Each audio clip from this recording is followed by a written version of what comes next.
Oahu firefighters have been busy today fighting blazes on the leeward side. The first was reported at noon off Kunia Road across the Hawaii Country Club, threatening a recently opened agricultural subdivision known as the Kunia Lower Ridge farm lots. KITV4's Catherine Cruz has our top story.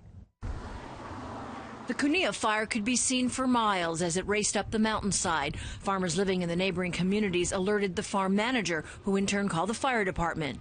Initially, people said it was like 20 feet shooting over this ridge side. The Kunia Lower Ridge farm lots ranged from 5 to 35 acres, mostly backyard farmers with everything from goats to cows. So my first concern was the animals. Darren Nishimura said a neighbor called him to warn him of the danger. So he's the one, I guess, saw the beginning of it. So his telling me it was coming down from a couple more acres up, so that kind of freaked me out.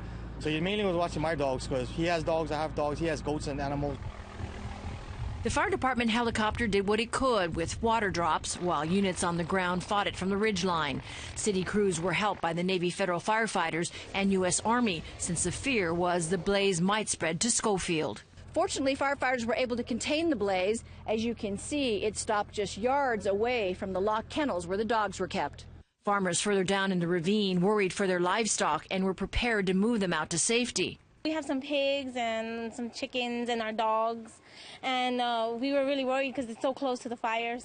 The gusty winds made fighting the fire tricky. The steep terrain and remote area also meant fire crews had to refill their tankers miles away on Kunia Road. But thanks to the firefighters, all the animals and one farmer's newly planted taro were all spared. From what my neighbor told me, it was just, I guess, maybe a barbecue or something that went bad or something, a couple acres up. The fire burned about 5 acres and destroyed at least one farm structure. In Kunia, Catherine Cruz, KITV4 News.